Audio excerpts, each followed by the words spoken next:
Hello, everyone. Well, ECB President Draghi set a new tone for the ECB yesterday. While he didn't announce any new measures, his statement included several changes designed to signal the ECB's heightened readiness to ease policy further if necessary to avoid deflation. He repeated several times that the ECB's mandate to maintain price stability operates, quote, in both directions, unquote. That is, they're as concerned about inflation being too low as well as being too high. He said the ECB strongly emphasizes and firmly reiterates its accommodative stance, which is pretty tough language for a central bank.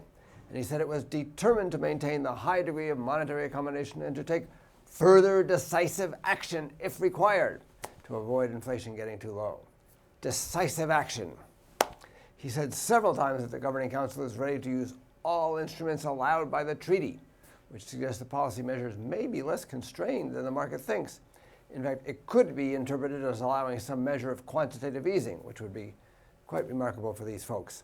He also specifically mentioned two events that could trigger action by the ECB: an unwarranted tightening of conditions in the short-term money market and a worsening of their medium-term outlook for inflation.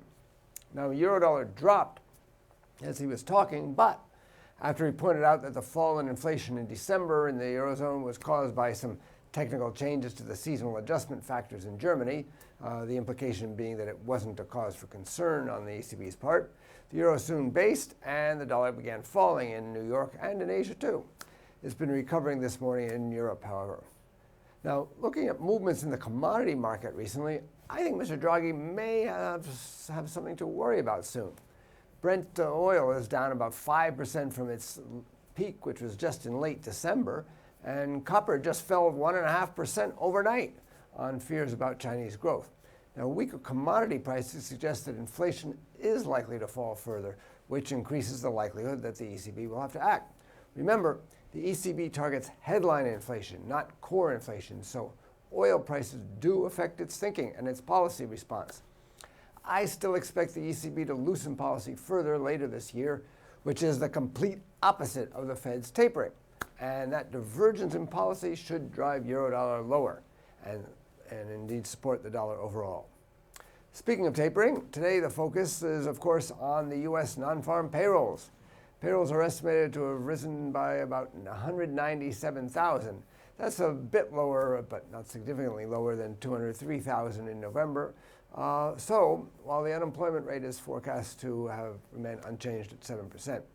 Now, the number could be lower than that. The non-farm payrolls could be lower because of the unusually cold weather in the U.S. But as long as it's above, or my guess is 150,000, the market will assume that the Fed is going to continue tapering down its quantitative easing at the same pace as it is now, and the dollar should remain supported, in my view.